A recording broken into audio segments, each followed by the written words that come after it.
নমস্কার,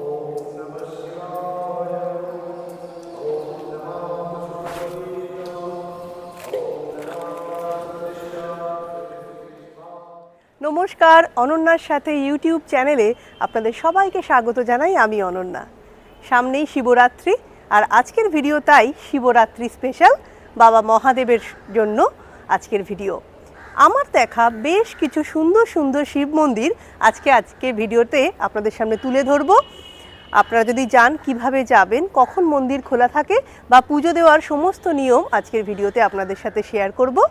চলুন তাহলে শুরু করা যাক। প্রাণের শহর তিলোত্তমা কলকাতা। সেই কলকাতারই গঙ্গার ধারে অবস্থিত কলকাতা হেরিটেজ গ্রেড 1 তালিকাভুক্ত দুর্গেশ্বর মহাদেব মন্দির দিয়েই আমরা শিব মন্দির ঘোরা শুরু করব। আহিরিটোলা ঘাটের ও নিমতলা মহাশ্মশান থেকে 5 মিনিট হাঁটা পথেই এই 200 বছরের প্রাচীন মন্দির, যেটি মোটা মহাদেব নামে বেশি পরিচিত। গুজরাটি ভাষায় মোটা মানে বড়, অর্থাৎ বড় মহাদেব। সকাল 5টা থেকে দুপুর 12টা অবধি জল ঢালা যাবে বাবার মাথায়। লোহা ও কাঠের সিঁড়ি দিয়ে উঠে বাবার মাথায় জল ঢালতে হবে। বিকেলে মন্দির খুলবে 4টেতে, আর রাত 8টা অবধি মন্দির খোলা থাকে। তবে বিকেলে জল ঢালা যায় না। দেখা যাবে বাবার অঙ্গরাগ, অর্থাৎ বাবার ফুলের সাজ।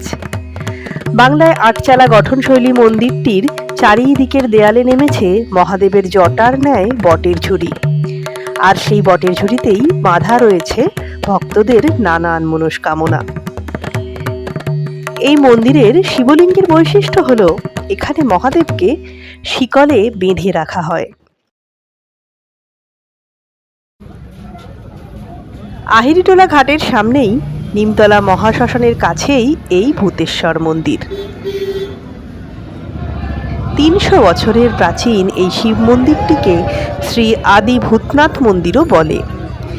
মন্দিরটি বিখ্যাত এর ভস্য আরতির জন্য। শ্মশানের মৃতদেহের ছাই দিয়ে ভস্য আরতি এখানে পুজোর অন্যতম বৈশিষ্ট্য। এখানে পুজো দেওয়ার নিয়মের রয়েছে বিশেষ কড়াকড়ি। জুতো, ফোন, ব্যাগ সব অনেক আগেই জমা দিয়ে তবে মন্দিরের ভিতরে প্রবেশ করা যাবে।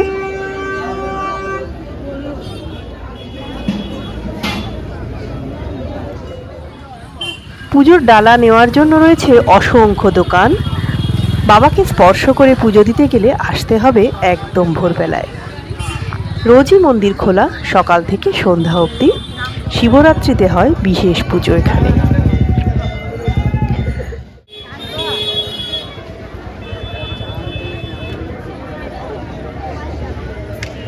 মন্দিরের সামনেই রয়েছে কবিগুরুর রবীন্দ্রনাথ ঠাকুরের সমাধি প্রাঙ্গণ ও কবিগুরু পার্ক।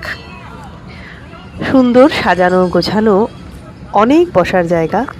হুগলি নদীর ধারে কোনো একদিন পরন্ত বিকেলে দাঁড়িয়ে বা বসে সময় কাটাতে ভালোই লাগবে। এছাড়াও একই চত্বরে হাঁটা পথেই পেয়ে যাবেন সিদ্ধেশ্বরী মন্দির, আদি ভূতনাথ মন্দির ও আনন্দময়ী কালী মন্দির।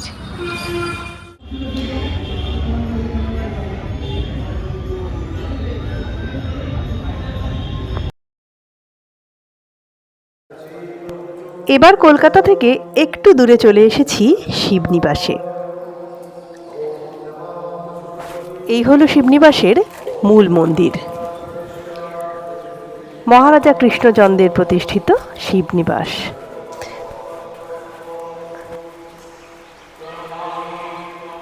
এশিয়ার দ্বিতীয় বৃহত্তম রাজরাজেশ্বর শিব মন্দির। 1754 খ্রিস্টাব্দে এটি তৈরি হয়। মন্দিরটির উচ্চতা 60 ফুটেরও বেশি।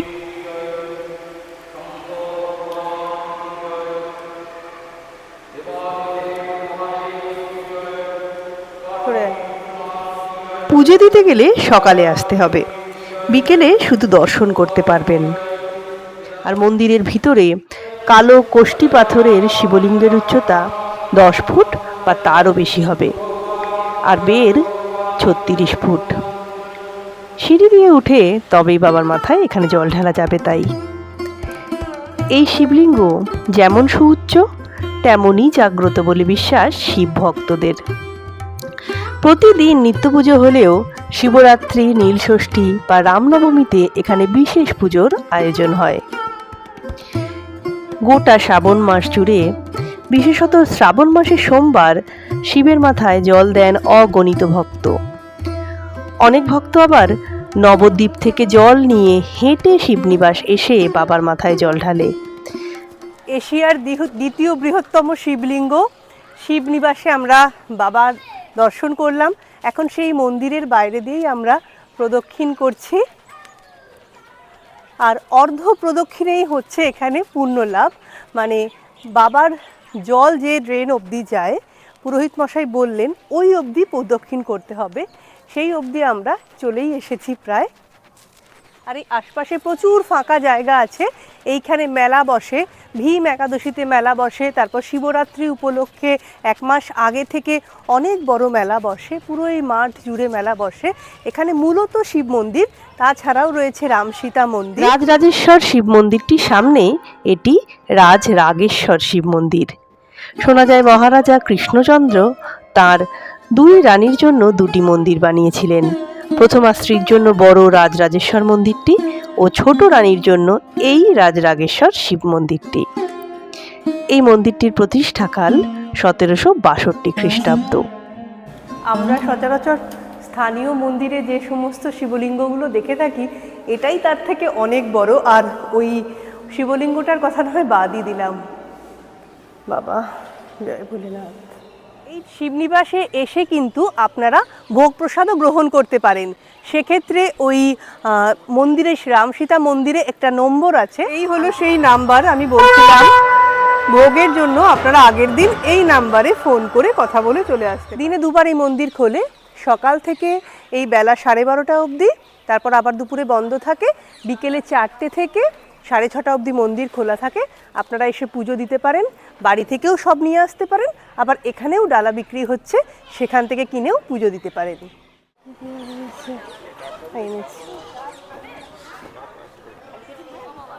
আমি বাড়ি থেকেই গঙ্গার জল, দুধ, বেলপাতা, আকন্দ ফুল, ধূপকাঠি, মোমবাতি সহ পুজোর সব কিছু গুছিয়ে এনেছিলাম। এশিয়ার দ্বিতীয় বৃহৎ এবং পূর্ব ভারতের সবচেয়ে বড় ও পুরনো কোষ্ঠী পাথরের শিবলিঙ্গ এটি। মহারাজা কৃষ্ণচন্দ্র শিবকে তুষ্ট করার জন্য নবদ্বীপ থেকে জল নিয়ে এসে শিবের পুজো দিয়েছিলেন। সেই থেকেই শুরু এখানে শিবের পুজো।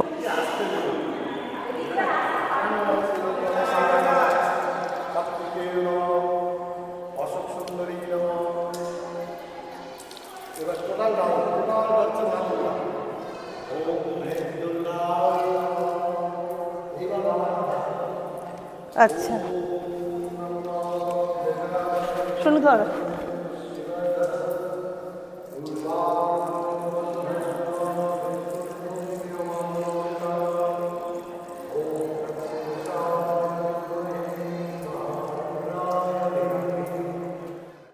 বিশেষ বিশেষ তিথিতে এলে মন্দির কিন্তু এরকম ফাঁকা পাবেন না। অনেক লাইন পড়ে বাবার মাথায় জল ঢালার জন্য, পুজো করার জন্য। আগের দিন বিকেলে দর্শন করেই ভেবেছিলাম সকালে আসব বাবার মাথায় জল ঢালতে। ধূপ প্রদীপ দেবার জন্য মন্দিরের বাইরে নিচে নির্দিষ্ট জায়গা করা আছে। সব মন্দিরেই অবশ্য এখন এই নিয়ম করে দিয়েছে। এই হলো শিবনিবাসের রাম সীতা মন্দির। আর বন্ধ হয়ে যায় কটায়? মাঝদিয়া নদিয়া জেলার কৃষ্ণনগর সদর মহকুমার কৃষ্ণগঞ্জ সিডি ব্লকের একটি গ্রাম। এই হলো মাঝদিয়া রেল স্টেশন। শিয়ালদা থেকে গেদে লোকালে মাঝদিয়া রেল স্টেশনে নেমেই যেতে হবে শিবনিবাস। ট্রেনে টিকিটের ভাড়া 25 টাকা। স্টেশনের বাইরেই টোটো বা অটো পেয়ে যাবেন শিবনিবাস যাওয়ার জন্য। সময় লাগবে 10 মিনিট আর ভাড়া নেবে 15 টাকা।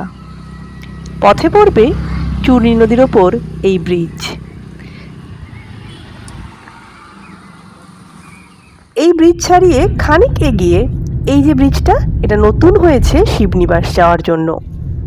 এছাড়াও কৃষ্ণনগর থেকে বাসে করেও আসতে পারেন শিবনিবাস। বর্ধমানের 108 শিব মন্দিরে ঢুকলে চোখে পড়বে মাঝে পুকুরকে রেখে দুই সারিতে ভাগ হয়ে রয়েছে 108 মন্দিরগুলো চৌকাকারে। সমগ্র ভারতের মাত্র 2টি জায়গাতেই এই 108 শিব মন্দির আছে, আর অদ্ভুত ব্যাপার হলো দুটোই বর্ধমান শহরে। এটি নবাবহাটের মন্দিরটি, যেটি বর্ধমান রাজপরিবারের রাজমাতা রানী বিষণ কুমারী দেবী ইংরাজি 1788 খ্রিস্টাব্দে প্রতিষ্ঠা করেছিলেন। প্রতিটি মন্দিরের ভিতরেই আছে কালো কোষ্ঠী পাথরের শিবলিঙ্গ, আর প্রতিটা মন্দিরই নির্মাণ করা হয়েছিল ওড়িশা বালেশ্বর শিব মন্দিরের 8 চালা নকশার আদলে। মন্দিরের গায়ে সামান্য সামান্য টেরাকাটার কাজ আজও আছে।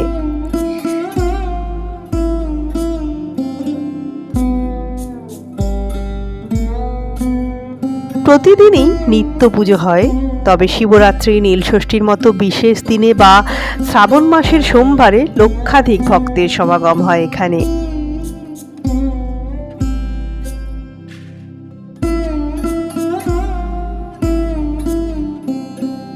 মন্দির ছাড়াও কৃত্রিমভাবে তৈরি একটি পাহাড়, হরপার্বতীর মূর্তি, গোমাতা ও 108টা পিতলের ঘণ্টা আছে এই মন্দির প্রাঙ্গণকে আকর্ষণীয় করে তুলেছে।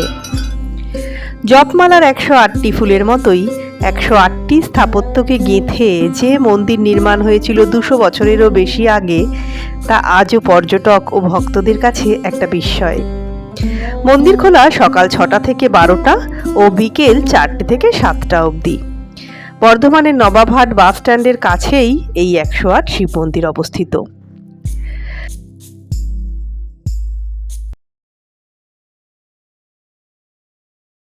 তবে আমি শিবরাত্রি স্পেশাল বললাম, আপনারা কিন্তু যে কোনো দিন যে কোনো উইকেন্ডে একবেলার জন্যই কিন্তু এই মন্দিরগুলোর প্রত্যেকটাতেই চাইলে ঘুরে আসতে পারেন। তো শিবরাত্রি হোক বা যে কোনো ছোট্ট ছুটির ঠিকানা হিসাবেও কিন্তু এই মন্দিরগুলো বেশ ভালো। বর্ধমানের 108 শিব মন্দিরের পর আবারও কলকাতায়। এই হলো শেঠ বংশীধর জালান স্মৃতি মন্দির, আর এখানেই দেখা মিলবে কলকাতার সব থেকে উঁচু মহাদেবের মূর্তির। চলে এসেছি হাওড়ার শালকিয়ার বাঁধাঘাটে সংলগ্ন বঙ্গেশ্বর মহাদেব মন্দিরে, যেখানে গেলে 51 ফুটের শিবমূর্তি দেখতে পাওয়া যায়। বিস্ময় ও ভালো লাগা দুটোই থাকে। একই মন্দির চত্বরে অন্যান্য দেবদেবীর মন্দির সহ গঙ্গার পাড়ে অপূর্ব পরিবেশে বেশ কিছুক্ষণ সময় কাটাতে ভালো লাগবে। শীতকালে সবসময়ই ভালো, আর গরমকালে বিকেল বেলাটা খুব মনোরম লাগবে। এখানে শিব ঠাকুর রূপোর সাজে সজ্জিত। একই মন্দির চত্বরে দেখা মিলবে দ্বাদশ জ্যোতির্লিঙ্গের। হাওড়া স্টেশন থেকে শালকিয়াগামী বাসে করে এই মন্দিরে আসতে পারেন, অথবা আহিরিটোলা থেকে লঞ্চে করে বাঁধাঘাট, সেখান থেকে হেঁটে বা টোটো অটো করে আসতে পারেন এই মন্দিরে। আর গাড়িতে এলে জিটি রোড ধরে শালকিয়া হয়ে চলে আসুন। প্রত্যেক দিন সকাল 5টা থেকে 12টা অবধি এবং বিকেলবেলা 4টে থেকে 9টা অবধি খোলা থাকে। আপনারা যদি বিকেলের দিকে আসেন তাহলে কিন্তু দিনের আলো এবং সন্ধ্যের আলো দুটোই পাবেন। আর যদি বাবার মাথায় জল ঢালতে চান তাহলে কিন্তু আপনাদের সকালবেলা আসতে হবে, আর এই বিকেলবেলাও সন্ধ্যা আরতি হয়, চাইলে সেটাও আপনারা দেখে নিতে পারেন। সন্ধ্যা আরতির আগে বাবার সাজ চলছে। আলো জ্বলে বিশাল আকার সুউচ্চ বঙ্গেশ্বর মহাদেবের মূর্তিটা অসাধারণ লাগছে। আলো জ্বলে উঠেছে গোটা মন্দির চত্বরেও, গঙ্গার ওপারের আলো দেখা যাচ্ছে। কেমন লাগলো বলো মন্দিরটা? ভীষণ ভালো, এখান থেকে তো যেতেই ইচ্ছা করছে না। মন্দিরটাও যেমন সুন্দর, পরিষ্কার পরিচ্ছন্ন, আর একসাথে অনেকগুলো অনেকগুলো মন্দির, বিভিন্ন রকম ঠাকুর দেবতা রয়েছে, আর দ্বাদশ শিবলিঙ্গ তো রয়েছে, সেটাও খুব সুন্দর। দিনের বেলাতেও সুন্দর, আর আলো জ্বলেও ভালো। ভালো শিবের দ্বাদশ মূর্তি দেখতে পেলাম, খুব ভালো, খুব ভালো লাগলো।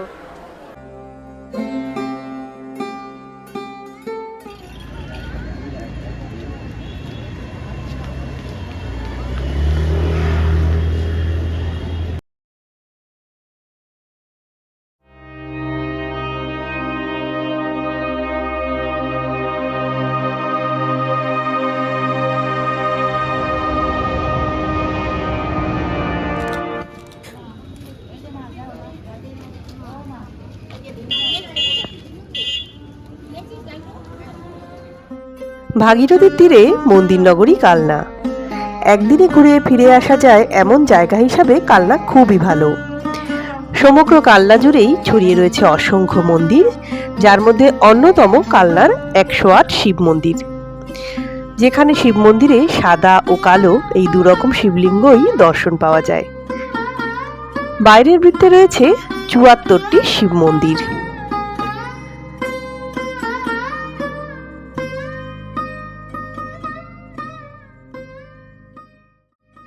এবার আমরা প্রবেশ করছি ভিতরের বৃত্তে।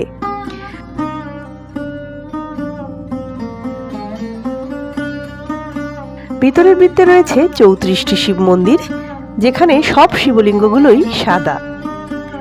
এই মন্দিরটি নির্মাণ করেন বর্ধমানের মহারাজ তেজ বাহাদুর 1809 সালে। আর বাইরের বৃত্তে একটিতে সাদা, একটিতে কালো এরম করে শিবলিঙ্গগুলো রয়েছে।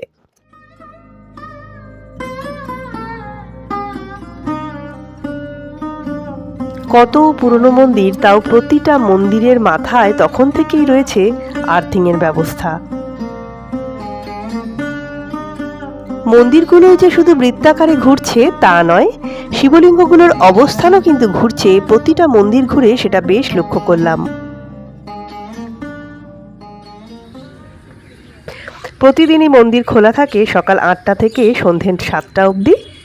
আর এখানে দুপুরে কুপনের বিনিময়ে কিন্তু খাবারেরও ব্যবস্থা আছে।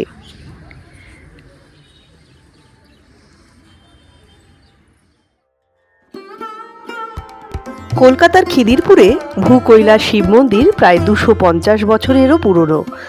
এই যমজ মন্দির কমপ্লেক্সে রক্তকমলেশ্বর ও কৃষ্ণচন্দ্রেশ্বর নামে দুটি বিশাল আকার শিবলিঙ্গ আছে, যা এশিয়ার বৃহত্তম শিবলিঙ্গগুলোর মধ্যে অন্যতম। ভিডিওটা আপনাদের কেমন লাগলো সেটা অবশ্যই কমেন্ট করে জানাবেন। আর এই মন্দিরগুলোর মধ্যে কোন মন্দিরটা আপনাদের সব থেকে ভালো লাগলো, বা আপনারা যদি এর মধ্যে কোনো মন্দিরে গিয়ে থাকেন বা কোনটায় যাবেন ভাবছেন, সেটা কিন্তু কমেন্ট করে অবশ্যই জানাবেন। আর অনন্যার সাথে ইউটিউব চ্যানেল সাবস্ক্রাইব করে এভাবেই দেখতে থাকুন চ্যানেলের সমস্ত ভিডিও। সবাই খুব ভালো থাকবেন। জয় ভোলানাথ।